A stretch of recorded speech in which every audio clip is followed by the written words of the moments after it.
Sir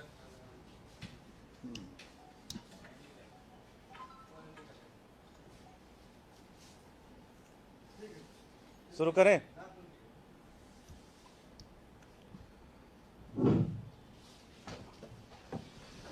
आज की पत्रकार वार्ता में सभी पत्रकार बंधुओं का स्वागत है।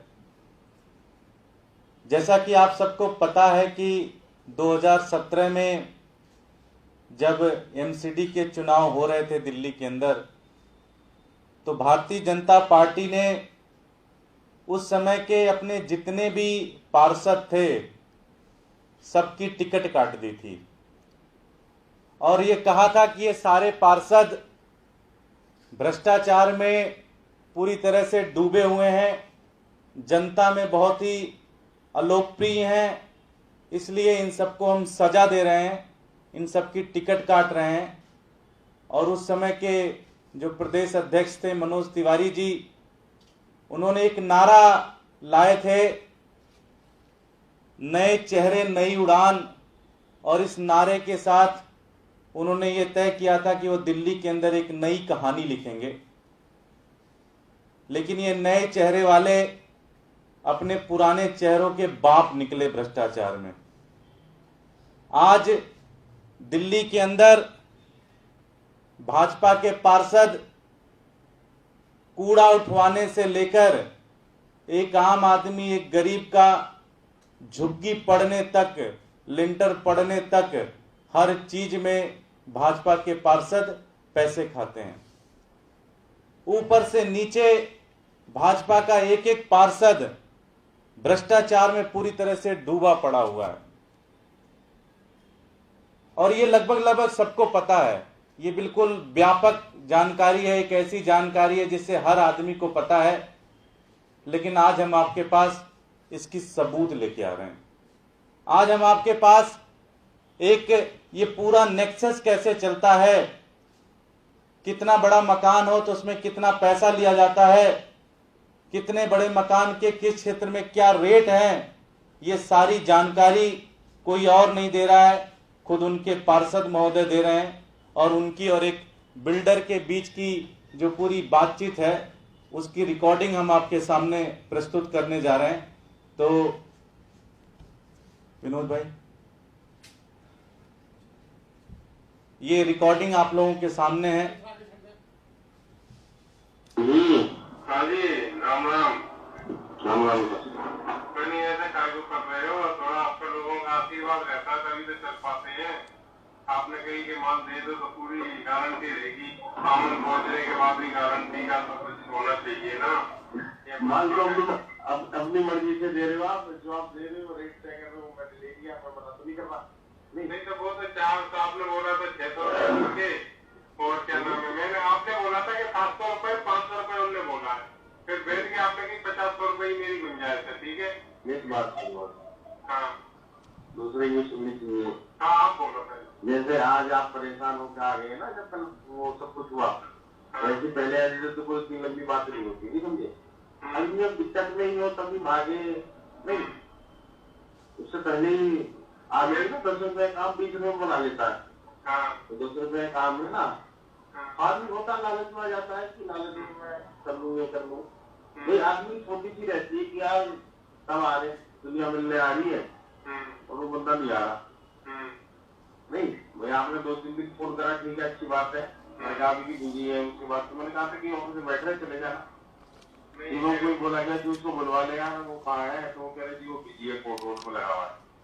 ये तो शिवम को हमने बोला था।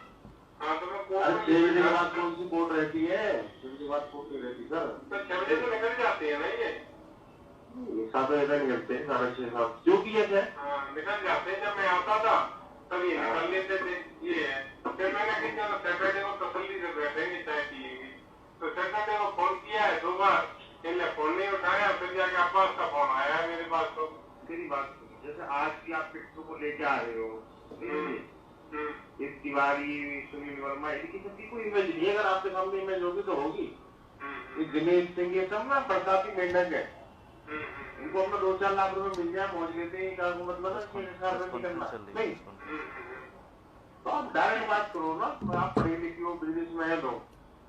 भाई हमें आपसे डायरेक्ट बात करनी है, हमें इस प्रोजेक्ट की लंबी नहीं। तो मेरी बात हो गई थी, मैंने कि मैं मकान जो भी काम करूंगा आपसे डायरेक्ट। तो आपने बताया कहा कि यहाँ मैं काम करूंगा, तो ये तो नहीं, ये भी बड़ा वाला खोद दिया, तब भी नहीं बताया आपने। नहीं तो फिर कर दिया भाई, उनका कर दिया ना मैंने। अगर खोद दिया चलो तो कर तो दिया ना, हिसाब पूरे पैसे दिया उसका आपने, वो पूरे पैसे दिए, 3 लाख रुपए पूरे दे दिए, 600 के हिसाब से जो भी थे। ऐसा नहीं कि नहीं दिया, आपको जरूरत थी, मैंने कि चलो दे दो, जो केस पड़ चुका था उससे तभी मैंने दी। तो अगर कोई बात हो तो बुला, अगर आप फोन करते तो मैं नहीं आता क्या, बुलाते क्यों फोन नहीं, कब फोन अटेंड नहीं किया मैंने। जेई को भी दिए क्या पैसे, उसके भी नहीं दिए, क्यों नहीं दिए, सबको दिए मैंने, जेई को क्यों नहीं दूंगा, जेई को भी दिए, आपको भी दिए, 300 रुपए जेई को दिए, 400 रुपए आपको दिए, क्या नाम है, तो कितने 700 रुपए के हिसाब से करके चले गए मेरे पास से। 2 लाख रुपए आपको दिए इस बिल्डिंग के, 1.5 लाख रुपए जेई को दिए जिस गली में बनने की। पैसा तो नहीं है, इतनी प्रॉफिट भी तो नहीं आती है कि हाँ प्रॉफिट आ जाए, गरीब आदमी को घर बच जाता है, बहुत ज्यादा देखो टेंशन हो जाता है अंदर। अब निकलेंगे आप? हाँ निकल गया मैं, अब घर जा रहा हूँ, क्या करूँ। लोग ऑफिस में आ जाते हैं कि मीटर लगवाओ, किसी के मीटर नहीं लग रहे हैं, ये 50 तरह की। आप ये अगले कदमों पे चक्कर ना छोड़ दो, सच बता रहा हूँ मैं। जिसकी गाली आप 10 बार को गाली देते हो, फिर मुंह लगा लेते हो। और भाई चलिए हमारे लिए हुए तो किसी क्या होंगे, अरे ये अगर कोई ट्रेन का क्लाइंट पकड़ लाए या वैसे, इस वजह से इतनी बातचीत है, मेरी बातचीत नहीं है। मैंने तो उसको बोल दिया, कभी तो आप बुला के लाए इसको, आपने फोन किया होगा ना, आपने फोन किया था ना तब। हाँ तो आप कहते हैं मेरे को जाएंगे खत्म पर। नहीं वो तो जब आप मेरी गए तब भी मुझसे कह रहा कि 5-10 हजार रुपए दे दो, ऐसा आपकी। अच्छा नहीं, एक बात बता रहा हूँ मैं, सबकी भाई कोई इमेज नहीं है, बता दिया मैंने। तो कुछ भी हो नहीं, मार्केट में बैठने लायक नहीं है ना, इनका अपना मकान बनना था, इसलिए हमारे पीछे लग रहा था। ठीक है, खैर जो भी करेंगे, अभी 1-2 दिन का टाइम तो देखने क्या होता। नहीं ये तो कहते हैं क्या नाम है, अब हमसे पूछ के बनाया था, चलो जो भी गलती हो गई मेरे से, मैं पूछ के बना दिया, बिना पूछ के बना दिया, पैसा दोनों हालत में दिया, पैसा दोनों हालत में ज्यादा खर्च हो गया, टेंशन भी हो रही है। हो सकता है मैं पांडे जी से अगर बैठ के बात कर लेता तो ज्यादा अच्छा रहता। अब गैप क्रिएट करने वाले तो यही लोग हैं, आपको मालूम है, गैप क्रिएट करने वाले। तो आप यार डायरेक्ट बात करो ना, गैप तो हो नहीं।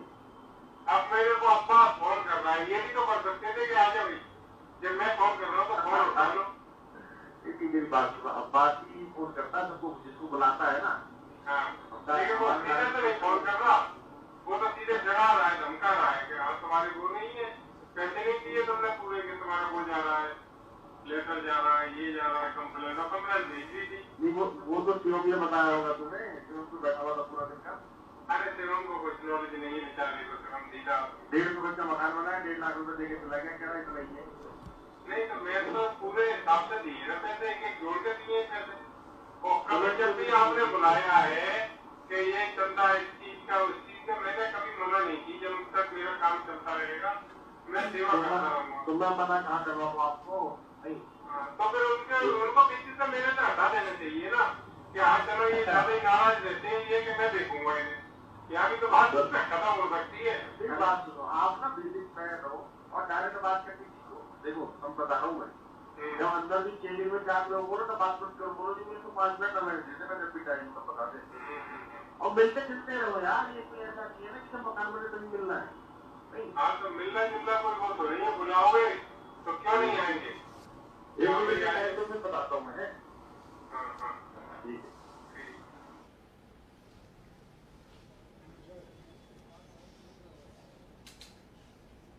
तो साथियों, ये जो बड़ी मधुर सी वार्तालाप थी, ये आप लोगों के सामने हमने दिखाई। ये जनाब निशांत पांडे जी हैं, जो कि अपने क्षेत्र में लिंटर पांडे के नाम से जाने जाते हैं, और कहा जाता है कि लोग गब्बर सिंह से तो बच जाएंगे लेकिन लिंटर पांडे से नहीं बचेंगे। और ये अपने गुर्गों के माध्यम से क्षेत्र में ऐसा कोई घर, ऐसा कोई मकान नहीं छोड़ते जहां पे पैसे नहीं लेते। ये वहां की पार्षदा रश्मि पांडे जो कि नाम मात्र की हैं, पार्षद तो असली यही है। सारा ये करप्शन का सारा माफिया ये निशांत पांडे जी और लिंटर पांडे जी चला रहे हैं। इस रिकॉर्डिंग में 3 केसेस का जिक्र हुआ है। पहला केस है जिसमें ये बिल्डर और लिंटर पांडे जी की बातचीत है। बिल्डर कहता है जी कि 7 लाख रुपए दिए टोटल, 4 लाख रुपए लिंटर पांडे जी ने लिए, 3 लाख रुपए जेई जो वहां का जेई था उसने लिया। एक दूसरा मकान था जिसमें 2 लाख रुपए लिंटर पांडे जी को मिले और 1.5 लाख रुपए जेई को मिले। एक तीसरा केस जिसपे काफी लिंटर पांडे जी नाराज थे, उनका ही कोई दोस्त, उनका ही कोई साथी जो कि 150 गज का मकान बना रहा था, शिवम नाम का, कह रहे थे कि उसको सिर्फ 1.5 लाख ही देके गया, पूरा हिसाब नहीं करके गया। तो ये भाजपा के पार्षदों की कहानी है और ये सबको पता है। बस आज हमने आपको रिकॉर्डिंग के माध्यम से ये सारी चीजें बता दी। ये सारी की सारी इंफॉर्मेशन आपके सामने रख दी। ये एक एक पार्षद भाजपा का इसी तरह से लिंटर पे 5 लाख रुपए, 10 लाख रुपए, 15 लाख रुपए दिल्ली के आम नागरिक को सता रहा है, दिल्ली के आम नागरिकों का खून चूस रहा है दिल्ली का पार्षद। हमारी 2 मांग है इसके ऊपर। पहला, भारतीय जनता पार्टी लिंटर पांडे और उनके पूरे गिरोह को अपनी पार्टी से बाहर निकाले और हमारी दिल्ली पुलिस से मांग है कि इनके खिलाफ FIR करके इनको तुरंत जेल में भेजा जाए। अगर ऐसा नहीं करते वो अगले 48 घंटे के अंदर, तो हम ये मानने को मजबूर हो जाएंगे कि भारतीय जनता पार्टी भी इसमें पूरी तरह से मिली हुई है। मैं अपने साथी रोहित मेहरोलिया जी जो कि वहां के विधायक हैं, ये उस क्षेत्र से बड़े जानकार हैं, इनका भी लिंटर पांडे जी से लगातार वास्ता पड़ता रहता है। मैं चाहूंगा कि ये भी 2 शब्द कहें।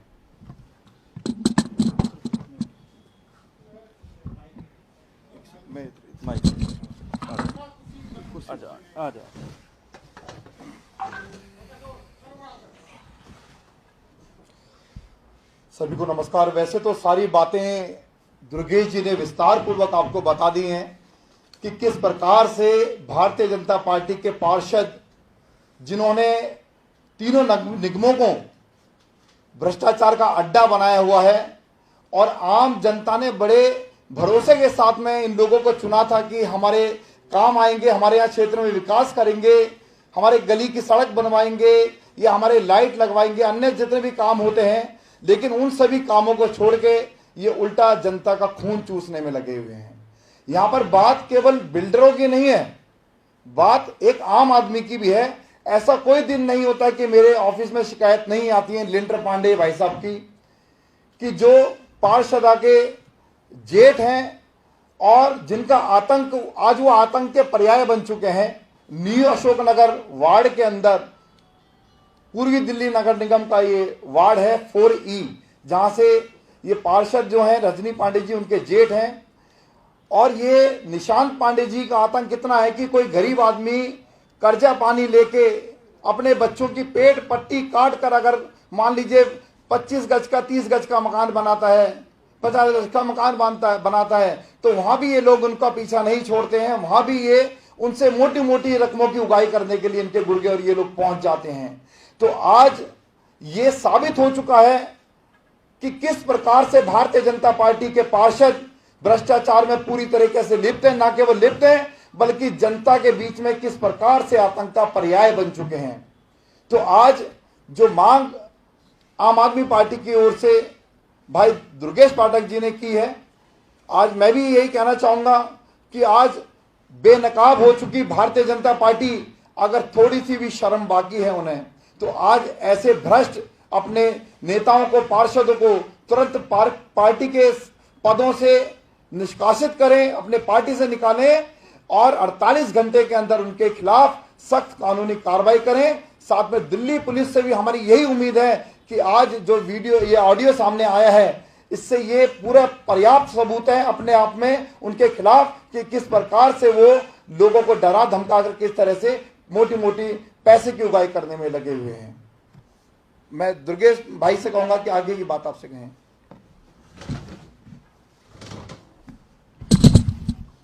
धन्यवाद रोहित जी। किसी साथी का कोई प्रश्न है तो? ये पार्षद के जेठ है। ये जेठ है, बेसिकली पार्षद यही है, वो तो सर एक की तरीके से उनको चेहरा बनाया हुआ है। और कोई प्रश्न? मतलब दोनों ही चलाते हैं, हस्बैंड भी। सॉरी, हम भी वकीलों से चर्चा करेंगे कि इस पे हम क्या कर सकते हैं। बाकी आपके माध्यम से हमने दिल्ली पुलिस से भी अपील कर ली, भाजपा से भी अपील कर ली, और हम अपने वकीलों से भी चर्चा कर रहे हैं इसके ऊपर क्या कर सकते हैं। दुर्गा जी, एक सवाल है, मोहनपुरी और मौजपुर से संबंधित है। ये आरोप लग रहा है कि वहाँ पर हिंदुओं ने अपने घरों के सामने पोस्टर लगाया है कि घर बिकाऊ है। जो दंगे हुए थे, उन दंगों की वजह से हिंदू वहाँ पर डरे हुए हैं, वहाँ से पलायन कर रहे हैं। तो आम आदमी पार्टी के पास कोई ऐसी योजना है, ऐसी कोई नीति है कि उनको सुरक्षित वो महसूस करवा पाए ताकि वो अपने घरों को बेचकर ना जाए? इसमें सबसे पहली चीज तो दिल्ली पुलिस की जिम्मेदारी आती है कि दिल्ली पुलिस ये देखे कि वहां पे कौन है ऐसे धमकी दे रहे हैं, और उसमें आम आदमी पार्टी का जो भी बन सकता है पूरी तरह से हम मदद करेंगे। ठीक है जी, थैंक यू, धन्यवाद।